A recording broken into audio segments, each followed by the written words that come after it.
Question number 51 से start करेंगे PYQ का। तो पीवाईक्यू का क्वेश्चन नंबर 51 कहता है, ये फ्रेम में आ रहा है ना, हाँ। क्वेश्चन नंबर 51 है, अ solution containing 60 grams of non volatile solute. इसका मतलब ये हुआ कि सॉल्यूट का गिवन मास दे रखा है कितना, 50 ग्राम्स।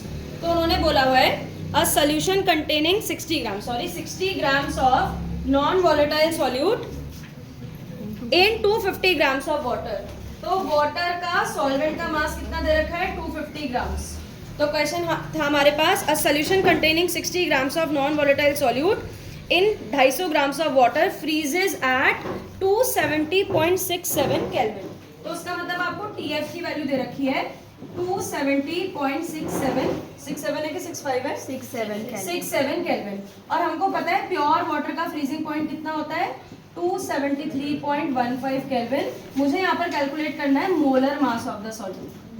पहले बताओ क्वेश्चन समझ में आ गया सबको? एक ही टाइप के बहुत सारे क्वेश्चन मिलने वाले हैं। क्वेश्चन ये कहता है कि मेरे पास 60 ग्राम्स ऑफ सॉल्यूट है, अगर मैं उसको 250 ग्राम पानी में डालती हूँ तो उसका जो डिप्रेशन एंड फ्रीजिंग पॉइंट आता है दैट इज टीएफ, उसकी वैल्यू आ रखी है 270.67 केल्विन और मुझे molar mass of the solute calculate करना है। और क्वेश्चन में गिवन है कि केएफ जो कांस्टेंट है वो लेना है आपको 1.86 केल्विन केजी पर। क्वेश्चन समझ में आ गया सारे बच्चों को कैसे करना है? अब यहाँ पर डिप्रेशन एंड फ्रीजिंग पॉइंट का फॉर्मूला क्या होता है? डिप्रेशन एंड फ्रीजिंग पॉइंट का फॉर्मूला होता है डेल्टा टीएफ इक्वल टू केएफएम। अगर इस फॉर्मूले को एक्सपैंड करेंगे तो ये हो जाएगा delta TF equal to KF और मोलारिटी का फॉर्मूला हो जाएगा W into 1000 divided by MB और यहाँ पर क्या आ जाएगा, WA आ जाएगा। फिर थोड़ा सा दिमाग लगाओ, टीएफ का मतलब क्या होता है? टीएफ का मतलब होता है T0F माइनस टीएफ। इस वाले स्टेप में तो कोई डाउट नहीं है, तो ये हो जाएगा KF, फिर हो जाएगा WB into 1000 divided by MB और इंटू हो जाएगा WA। कोई दिक्कत तो नहीं है? तो सबसे पहले इनको माइनस कर देते हैं। T0F की वैल्यू कितनी होती है, 273.15 माइनस TF की वैल्यू क्वेश्चन में कितनी दे रखी है, 270.67। इन दोनों को माइनस करके 2.33 आ रहा है क्या? ठीक है, इन दोनों को माइनस करके आ जाएगा 2.33 केल्विन। अब यहाँ पर वैल्यू सब्स्टिट्यूट कर दो, T0F माइनस TF की जगह आ जाएगा यहाँ पर 2.33 इज इक्वल टू KF की वैल्यू कितनी दे रखी है 1.86, WB की वैल्यू कितनी दे रखी है 60 इंटू 1000, MB हमको कैलकुलेट करना है और WA कितना दे रखा है हमको 250। इस पूरी वैल्यू को सॉल्व कर देना, आपके पास मोलर मास आ जाएगा। कर लोगे इस तरह के क्वेश्चन को सॉल्व? यहाँ पर जो मोलर मास का आंसर आ रहा है वो आ रहा है 191.58 ग्राम पर मोल। क्लियर हो गया? ठीक है, थोड़ी अजीब सी है तो उसको ना थोड़ा ध्यान से समझना। इसका जो आंसर दे रखा है पीछे वो मुझे पसंद नहीं आ रहा है तो मैं दूसरे मेथड से आपको करवा रही हूँ। क्वेश्चन नंबर 52 कहता है कि एक लड़की है निशा, उसने 2 सोल्यूशन लिए। तो ठीक है, निशा ने 2 सोल्यूशन ले रखे हैं। पहला सोल्यूशन तो उसने यूरिया का बनाया है, मतलब पहला सोल्यूशन हो गया सोल्यूशन ऑफ यूरिया और जो दूसरा सोल्यूशन है वो हो गया सोल्यूशन ऑफ जेड। अब हमें ये नहीं पता कि जेड क्या है। अगर हमें पता होता कि जेड क्या है तब तो हम उसका मोलर मास निकाल सकते थे ना। तो उन्होंने बोला है कि निशा नाम की लड़की ने 2 सोल्यूशन बना रखा है। पहले में तो उसने यूरिया डाला है 100 ग्राम ऑफ पानी में, तो पहले वाले केस में उसने क्या करा है 7.5 ग्राम्स ऑफ यूरिया ले रखा है। उसने 7.5 ग्राम ऑफ यूरिया ले रखा है इन कितना 100 ग्राम्स ऑफ वाटर। तो सॉल्वेंट तो 100 ग्राम्स है और यूरिया का मोलर मास साथ साथ लिख देते हैं, कितना होता है 60 ग्राम्स पर। बताओ ये वाले स्टेप में कोई परेशानी किसी को? तो पहला केस ये बताता है कि उसने 7.5 ग्राम्स ऑफ यूरिया को 100 ग्राम पानी में मिलाया है। दूसरा केस ये बोलता है कि उसने 42.75 grams of some substance Z, उसे नहीं पता वो क्या है पर उसने वो जेड मिला रखा है इन 100 ग्राम्स ऑफ वाटर। तो मुझे इसका मोलर मास कैलकुलेट करना है। क्वेश्चन समझ में आ गया? कंडीशन दे रखी है क्वेश्चन में कि दोनों का डिप्रेशन एंड फ्रीजिंग पॉइंट क्या है, सेम आ रहा है। तो depression and freezing point of urea is equal to change वो depression and freezing point of Z. मुझे इस सिचुएशन की मदद से क्या कैलकुलेट करना है, molar mass of Z. Question की कंडीशन समझ में आ गई? जब दोनों का depression and freezing point same है तो डिप्रेशन एंड फ्रीजिंग, देखो अकॉर्डिंग टू क्वेश्चन में क्या गिवन है कि depression and freezing point of urea is equal to depression and freezing point of Z. ये दे रखा है। डिप्रेशन एंड फ्रीजिंग पॉइंट का फॉर्मूला क्या होता है, KF और यहाँ पर आ जाएगा molality of urea is equal to KF और इधर क्या आ जाएगा मोलैलिटी ऑफ Z। बताओ ये वाले स्टेप में कोई परेशानी? ये वाला स्टेप सारे बच्चों को क्लियर हो गया? भाई जब दोनों का depression in freezing point same है तो KFM की वैल्यू तो सेम ही होगी, तो यहाँ से KF से KF कट जाएगा। वैसे भी वाटर का KF 1.86 होता है तो वो भी एनीवेज कटना ही था। अब आता है molality of urea solution will be equal to the molality of Z solution. ये वाली चीज सबको क्लियर हो गई? अब मोलैलिटी ऑफ यूरिया का क्या फॉर्मूला हो जाएगा? W of urea into 1000 divided by molar mass of urea into mass of water। उसी तरह से यहाँ पर क्या फॉर्मूला हो जाएगा? W of Z into 1000 divided by molar mass of Z into W of water। बताओ ये वाले स्टेप में कोई परेशानी? यहाँ से ये कट गया, यहाँ से ये कट गया, क्योंकि वाटर की क्वांटिटी दोनों में 100 थी और 1000 से 1000 कट गया। इस वाले स्टेप में कोई डाउट तो नहीं है? तो हमारे पास फाइनल एक्सप्रेशन क्या बचा है? W of urea upon molar mass of urea is equal to W of Z divided by molar mass of Z। हमें क्या कैलकुलेट करना है? Molar mass of Z।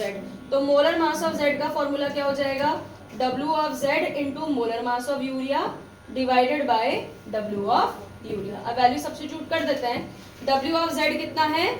42.75। Molar mass of urea कितना होता है? 60 और W ऑफ यूरिया कितना दे रखा है? 7.5। जब इस पूरी वैल्यू को आप लोग कट करोगे तो आंसर आ जाएगा 342 ग्राम्स पर मोल। तो हो सकता है उन्होंने सुक्रोज को भूल रखा है, क्योंकि सुक्रोज का होता है ना मोलर मास। ठीक है, क्लियर होगी वाली चीज? इसको नोट कर लो। क्वेश्चन नंबर 53 है calculate the freezing point of a solution containing 60 grams of glucose in 250 grams of water. तो ये तो सिंपल है। यहाँ पर हम लोगों को क्या दे रखा है? WB दे रखा है 60 ग्राम्स और जो ग्लूकोज है उसका मोलर मास होता है 180 ग्राम्स पर मोल। वाटर कितनी क्वांटिटी में डिसॉल्व कर रखा है हमने? 250 ग्राम्स ऑफ वाटर में, और KF की वैल्यू दे रखी है 1.86। हमें पता है डेल्टा TF का फॉर्मूला होता है KFM। अब मैं डायरेक्ट कर रही हूँ, आपको डायरेक्ट नहीं करना, आपको स्टेप बाय स्टेप करना है। और डेल्टा TF का फॉर्मूला क्या होता है? T0F minus TF is equal to KFM। और मोलारिटी का फॉर्मूला क्या होता है? WB into 1000 divided by MB into WA। बताओ इस वाले स्टेप पे कोई डाउट? अब मैं सॉल्व नहीं कर रही हूँ, मैं वैल्यू सब्स्टिट्यूट करके बता रही हूँ क्या क्या करना है। KF की जगह क्या रख दोगे? 1.86। WB की जगह क्या आ जाएगा? 60 इंटू 1000। MB की जगह क्या आ जाएगा? 180 और WA की जगह क्या आ जाएगा? 250। आ गया? अब उसके बाद इसको सॉल्व करके एक वैल्यू आ जाएगी। मान लो इसको सॉल्व करके जो वैल्यू आ रही है, कौन सा क्वेश्चन नंबर था? Question number 53। इसको सॉल्व करके इन्होंने तो पूरा डायरेक्ट कर दिया। ठीक है, इसको सॉल्व करके जो वैल्यू आ रही है वो आ रही है 2.48 केल्विन आ रही है मान लो। और आपको पता है T0F वाटर, प्योर वाटर का फ्रीजिंग पॉइंट कितना होता है? 273.15 माइनस TF।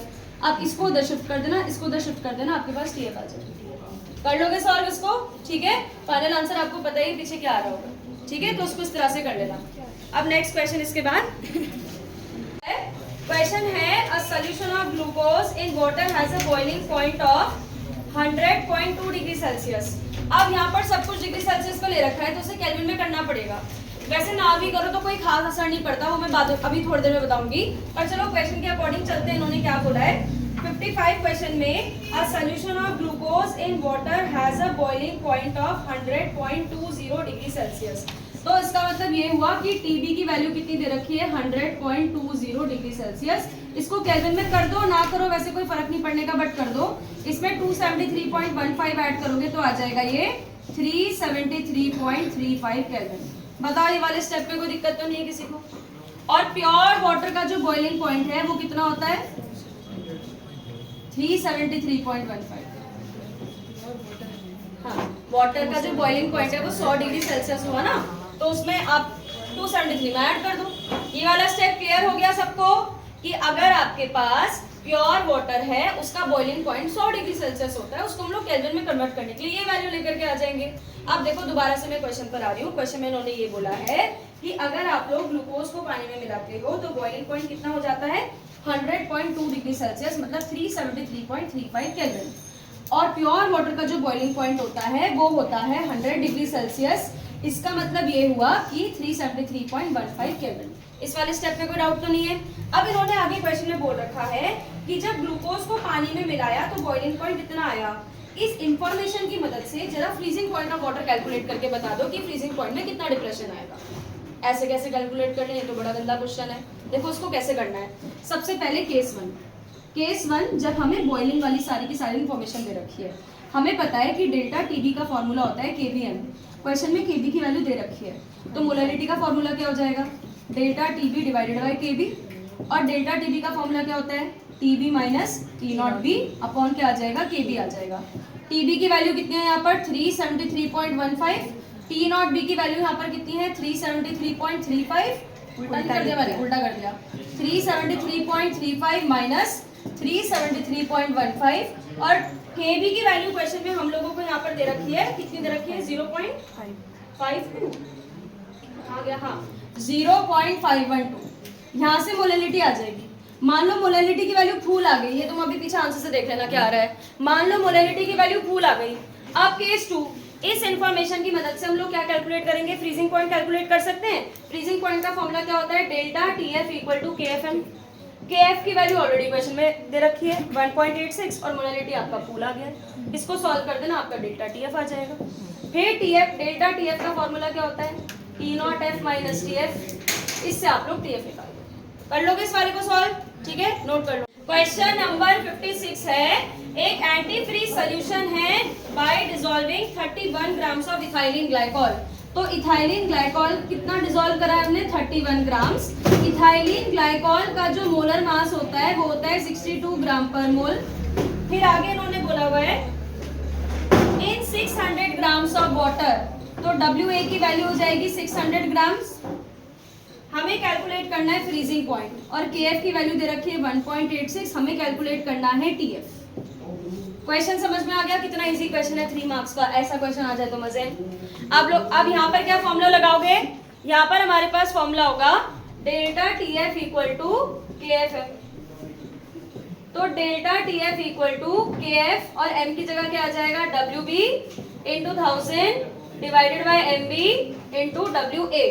KF की वैल्यू कितनी दे रखी है 1.86, WB की वैल्यू कितनी दे रखी है 31 इंटू 1000। मोलर मास कितना है यहाँ पर ये इथाइलिन ग्लाइकॉल का 62 और WA की वैल्यू कितनी दे रखी है 600। आप इस वैल्यू को अगर सॉल्व करोगे तो आपका जो फाइनल आंसर आ जाएगा डेल्टा TF की वैल्यू, मैं देख के ही बता रही हूँ। यहाँ पर जो डेल्टा TF की आपकी वैल्यू आ जाएगी, क्वेश्चन नंबर कौन सा था ये, 56। डेल्टा TF की वैल्यू आपकी आ जाएगी यहाँ पर 1.55 केल्विन। बाकी आप एक बार कैलकुलेशन चेक कर लेना। अब आप लोगों को पता है डेल्टा TF का फॉर्मूला हो जाता है T not F minus TF। Delta TF की वैल्यू किस में आ रही क्या है 1.55, T नॉट F की वैल्यू है हमारे पास 273.15 और हमें TF कैलकुलेट करना है। आ गया समझ में, ठीक है। 57 क्वेश्चन है, calculate the mass of ascorbic acid. उसका मोलर मास दे रखा है आपके पास। एस्कॉर्बिक एसिड का दूसरा नाम क्या था, विटामिन सी, हमने उसमें पढ़ा हुआ है बायोमोलिक्यूल्स में। तो 57 क्वेश्चन बोलता है हमको अरे कि calculate the mass of ascorbic acid, मतलब इस बार आपको W कैलकुलेट करना है, WB कैलकुलेट करना है। तो calculate the mass of ascorbic acid जिसका मोलर मास है 160 grams per mole to be dissolved in 75 grams of acetic acid to lower its freezing point by 1.5 degree Celsius. और यहाँ पर KF की वैल्यू आपको कुछ और होगी क्योंकि यहाँ पर पानी में डिसॉल्व नहीं करा हुआ है। अगर कोई भी सॉल्यूट को पानी में डिसॉल्व करा हुआ है, अरे चुप, अगर कोई भी सॉल्यूट को पानी में डिसॉल्व कर रखा है वो टाइम पर KF की वैल्यू 1.86 लेनी है। लेकिन यहाँ पर तो हमने किस में डिसॉल्व करा हुआ है, एसिटिक एसिड में डिसॉल्व करा हुआ है, इसलिए KF की वैल्यू चेंज हो जाएगी। ऐसे ही हर चीज में 1.86 मत रखना। अब यहाँ पर ना चाहे तो नोट कर लो चाहे मन में रख लो कि क्या क्या गिवन है। हमें यहाँ पे WB क्वेश्चन मार्क है, वो हमें कैलकुलेट करना है। तो WB की जगह आ जाएगा क्वेश्चन मार्क और MB की वैल्यू दे रखी है 176 ग्राम पर मोल, ठीक है। WB कैलकुलेट करना है, उसकी जगह क्वेश्चन मार्क आ जाएगा। MB की जगह आ जाएगा 176 ग्राम पर मोल। WA की वैल्यू दे रखी है 75 ग्राम्स। डेल्टा TF की वैल्यू दे रखी है 1.5 डिग्री सेल्सियस, ठीक है। केल्विन में नीड नहीं है करने की, कोई नहीं। और KF की वैल्यू आपको दे रखी है 3.9। ये सारी वैल्यू को सब्स्टिट्यूट, मतलब ये सारी वैल्यू को सब्स्टिट्यूट कर देना और यहाँ से आप लोग क्या कैलकुलेट कर दोगे, WB। फॉर्मूला क्या लगेगा, delta TF equal to KFM।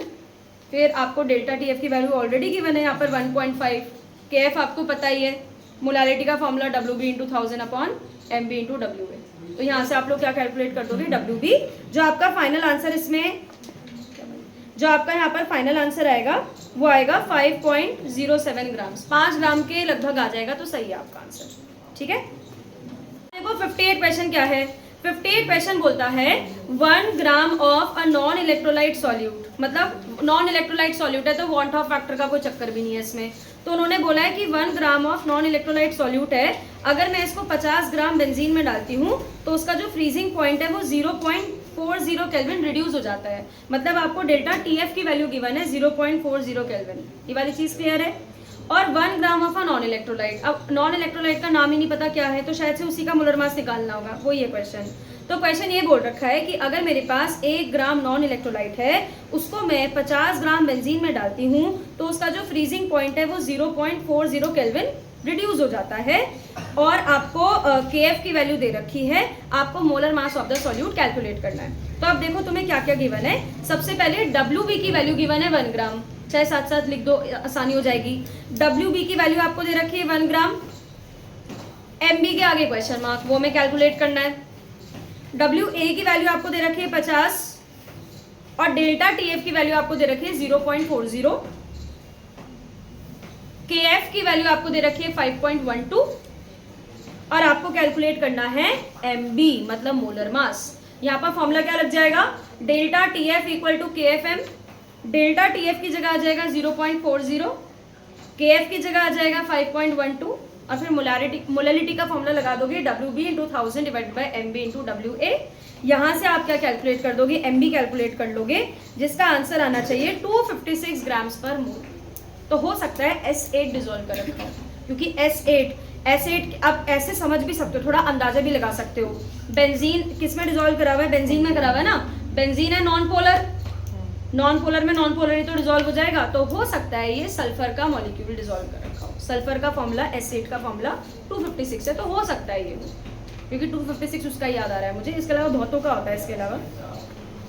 अब नेक्स्ट है, इसके बाद हमारे पास अभी 59 रोको, पहले 60 पर आ जाओ। क्वेश्चन नंबर 60 फिर बाकी मैं अभी बोर्ड पे करा रही हूँ। क्वेश्चन नंबर 60 भी बेटा बिल्कुल सिंपल है, एक बार पढ़ करके देख लो। 60 और 61 कर पाओगे या नहीं कर पाओगे, पीछे दे रखा है, पर देखो 59 क्वेश्चन कह रहे हैं, पर इसको चेक जरूर कर लेना, मुझे अपडेट दे देना। 59 क्वेश्चन बोलता है a 5% solution of cane sugar in water has a freezing point of 271 kelvin. तो केस 1 लेकर के चलते हैं। केस 1 में TF की वैल्यू कितनी दे रखी है, 271 केल्विन, ठीक है। और T0F की वैल्यू कितनी होती है, 273.15 केल्विन। बताओ ये वाले स्टेप में कोई डाउट है। अब इन्होंने बोला हुआ है 59 क्वेश्चन में कि अगर मेरे पास 5% केन शुगर है, 5% केन शुगर का मतलब हुआ कि 5 grams of sugar in 95 grams of water. बताओ इस वाले इसमें कोई दिक्कत तो नहीं। और जो केन शुगर होती है मतलब सुक्रोज, उसका जो मोलर मास होता है वो कितना हो गया हमारा, 342 ग्राम्स पर मोल। ये आपको क्या दे रखा है, WB दे रखा है, और ये क्या हो गया, WA हो गया। यहाँ पर हमें KF नहीं गिवन है, हमें इस पूरी इंफॉर्मेशन से KF को कैलकुलेट करना है। सिंपल सी चीज है, डेल्टा TF का फॉर्मूला हो जाएगा KFM। तो यहाँ से delta TF is equal to KF, molarity का फॉर्मूला क्या हो जाएगा, WB into 1000 divided by MB into WA। बताओ ये वाले स्टेप में कोई डाउट किसी को, ये वाला स्टेप क्लियर हुआ। अब देखो सबसे पहले हम लोग डेल्टा TF कैलकुलेट करते हैं। डेल्टा TF का जो फॉर्मूला होता है वो होता है T0F माइनस TF। तो माइनस कर दो, 273.15 में से अगर तुम 271 माइनस करोगे तो आंसर आ जाएगा 2.15 केल्विन। कोई डाउट तो नहीं इस वाले स्टेप में। तो यहाँ से आपका डेल्टा TF की वैल्यू कितनी आ गई, 2.15 आ गया, is equal to KF। WB कितना दे रखा है, 5 इंटू 1000। मोलर मास कितना होता है, 342, और WA की वैल्यू कितनी दे रखी है, 95। ये सबको सॉल्व करके तुम्हारी किसकी वैल्यू आ जाएगी, KF की वैल्यू आ जाएगी। हम लोग मैथ्स में करते हैं ना ऐसा क्वेश्चन की पहली इक्वेशन से x की वैल्यू निकाल के दूसरी इक्वेशन में पुट कर देते हैं। तो यहाँ पर हम लोग इस वाले तरीके से KF को कैलकुलेट कर देंगे, KF की एक वैल्यू आ जाएगी। अब सेकंड केस क्या है कि मेरे पास क्या दे रखा है, सेकंड केस में 5% सोल्यूशन ऑफ ग्लूकोज, और मुझे इसका क्या कैलकुलेट करना है, डेल्टा TF कैलकुलेट करना है या फिर TF कैलकुलेट करना है, कुछ भी बोल दो। अब 5% सोल्यूशन ऑफ ग्लूकोज का मतलब हुआ कि 5 ग्राम ऑफ ग्लूकोज को हमने डिसॉल्व करा है इन 95 ग्राम्स ऑफ वाटर। अब एक बात बताओ, डेल्टा टीएफ का फॉर्मूला क्या हो जाएगा? डेल्टा टीएफ इक्वल टू केएफएम हो जाएगा। मान लो उसको सॉल्व करके आपकी केएफ की वैल्यू, ये फ्रैक्शन में जो भी आ रही होगी, तो केएफ की वैल्यू आ जाएगी यहाँ पर 2.15 इंटू 342 इंटू 95 डिवाइडेड बाय 5000। ये केएफ की वैल्यू इतना कोई सॉल्व कर लेना जितना मैं आगे से ये बना रही हूँ। अब डेल्टा टीएफ की वैल्यू क्या हो जाएगी? केएफएम हो जाएगी, ठीक है। अब यहाँ पर डेल्टा टीएफ का फॉर्मूला क्या हो जाएगा? T naught F minus TF.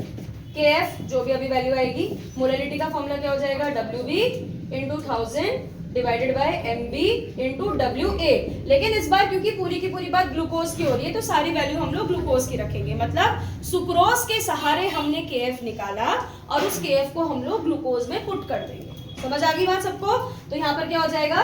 T naught F minus T F equal to K F. अब डब्ल्यू बी की जगह क्या आ जाएगा? 5 into 1000 divided by molar mass of glucose कितना होता है? 180 और डब्ल्यू ए की जगह क्या आ जाएगा? 95। के एफ की वैल्यू कितनी आ रही है जरा? 13.14 अप्रॉक्स लिख देती हूँ, ठीक है। और टी नॉट एफ की वैल्यू कितनी होती है? 273। चलो 13.97 ही लिखते हैं, कहीं कुछ गड़बड़ ना हो जाए। और अब आप लोग क्या निकाल दोगे? टीएफ कैलकुलेट कर लोगे।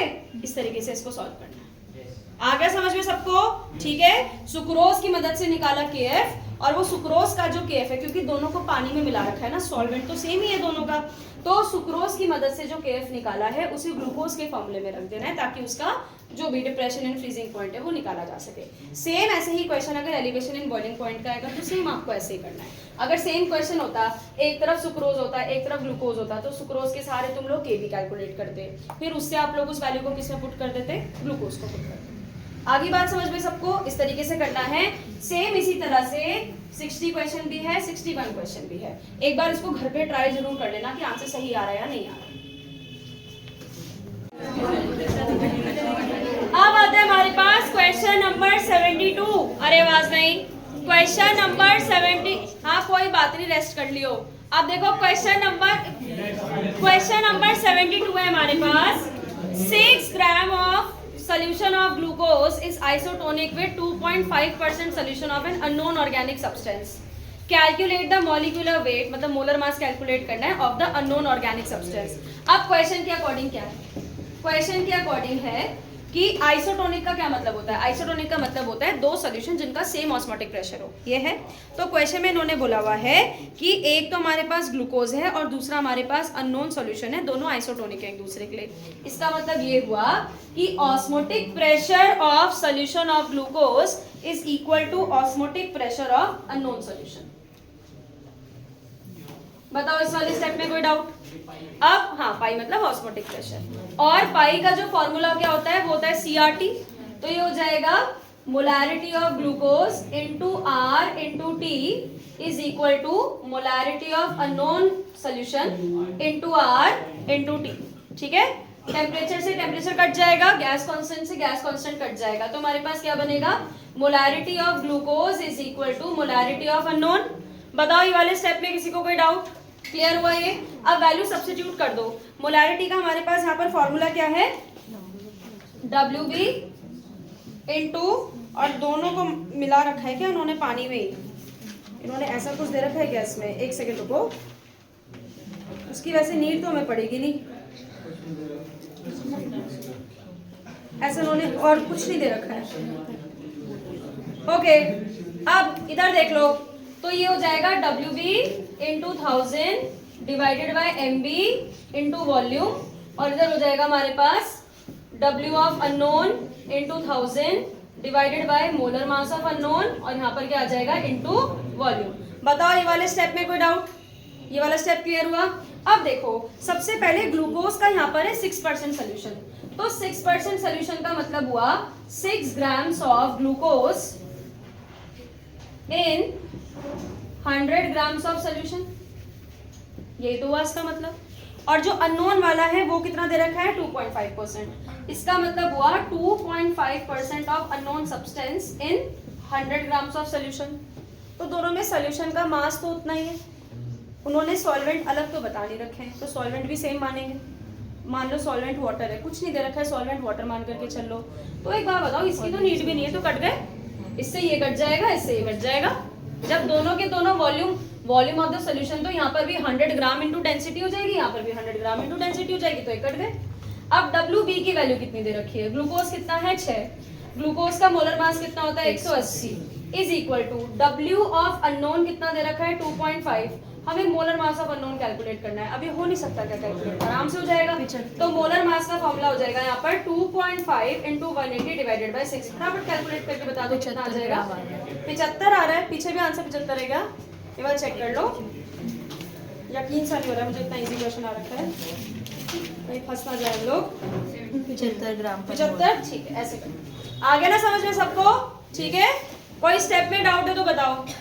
वॉल्यूम की जगह मास क्यों रखा, उसमें मैंने कुछ चेंज क्यों नहीं करा, क्योंकि ना डेंसिटी दे रखी है ना कुछ दे रखा है, तब हम लोग वाटर में ही मान लेंगे। और दूसरी बात ये है कि वाटर की डेंसिटी कितनी होती है 1 होती है, तो जो ग्राम्स में आएगा वही उसकी वॉल्यूम हो जाएगी। और दूसरी बात ये, इसकी नीड भी नहीं पड़ेगी, क्योंकि दोनों परसेंटेज में दे रखे हैं, मतलब दोनों में सोल्यूशन बराबर मात्रा में है, तो ये कैंसिल आउट ही हो जाएंगे। क्लियर हो गई इतनी चीज सबको। तो ये हो गया क्वेश्चन नंबर 72। 73 आप लोग खुद करोगे। अब एक बार 77 देख लो कर पाओगे या नहीं। क्वेश्चन नंबर 77 बताओ कर पाओगे या नहीं।